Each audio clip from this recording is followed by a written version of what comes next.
Subscribe for more.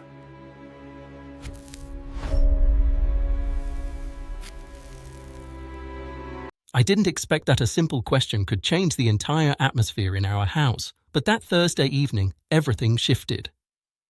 My name is Ethan Cole, I'm 38, and I've been married to Sophie Bennett for 10 years. On paper, we had it all: 2 kids, a modest house in the suburbs of Manchester, and a life that looked normal to anyone who drove by. I worked as an IT consultant, keeping late hours but always making sure to come home for dinner and help with bedtime. Sophie taught at a local school and had a busy schedule herself. Life wasn't glamorous, but it was predictable, and that predictability had always comforted me. Or so I thought. That evening, I noticed her phone sitting on the kitchen counter.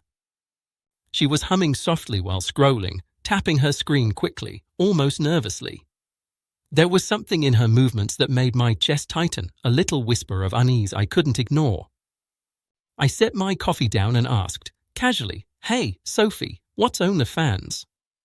Her reaction was immediate. She froze, her face heating up in a way I hadn't seen in years.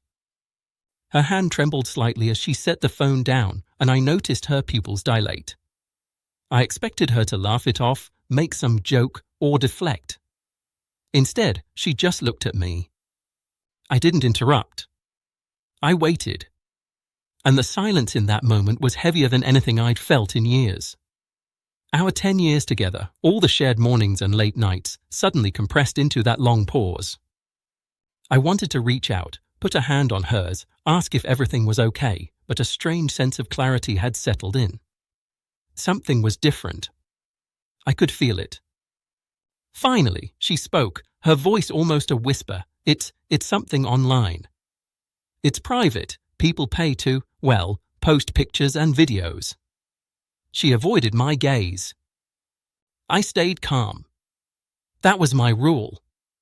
I simply asked, "Are you doing this?" She froze again, and for a moment I wondered if I'd gone too far. But then she nodded slightly. Her eyes were glossy, the beginnings of tears forming, but she didn't cry. Instead, she looked at me, really looked at me, and I could see the truth. I didn't react with fury. I simply said, "Okay." But inside, everything was spinning. I felt the familiar burn of betrayal, yes, but it was tinged with something more: disappointment. Not in her as a person entirely, but in the walls that had silently built up between us over the years. The little silences, the evenings she spent on her phone instead of talking. Sophie sank into the kitchen chair. "I didn't mean. I didn't think it would be like this," she muttered. I nodded, understanding more than she realized.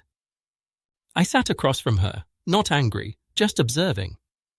I didn't need excuses. I needed clarity. My mind raced through our years together, the early days filled with laughter. There had been signs. The evenings she would stay late at the school office, the sudden obsession with social media. Now it all formed a pattern I couldn't dismiss. I spoke again, gently. "Sophie, I just need to understand why. Not to judge, not to punish, just why." She hesitated. Finally, she said, "I felt invisible sometimes. Like I was just part of the routine, nothing more. And this, it gave me control, a sense of independence." I let that sink in. My heart ached, yes, but not in the way that would make me lash out. I realized that some truths don't need fixing. Some truths need recognition. I leaned back in my chair. "Okay," I repeated. "I hear you. I'm not going to act like this is normal. But I also know this is your choice. I need to think about mine." For the first time that night, she looked up. There was fear there, yes, but also relief. Relief that I wasn't screaming. In that moment, the power shifted subtly. I stood, feeling the weight of a decision. "I need a night to think," I said. She nodded. I walked to the study, closing the door softly behind me. In that stillness, I felt a clarity I hadn't felt in years. My love for her hadn't disappeared, but my perception of what was healthy for me had. I thought about all the nights I had stayed silent. I thought about the trust one had given freely. And I realized, finally, that trust cannot exist alone. Respect and honesty must follow it. By the time I returned to the living room, she was sitting quietly. I sat down a respectful distance away. We spoke for hours after that, slowly, carefully. The blush, the fear, the shame, it all remained, but it no longer dominated the room.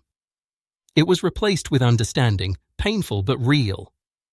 Our marriage had entered a new chapter.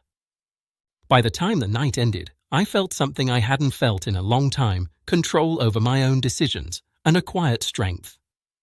In that shared understanding, there was peace. It wasn't the end of our story. It wasn't a dramatic confrontation. It was something far subtler, an unspoken acknowledgement that truth, no matter how uncomfortable, is more powerful than silence.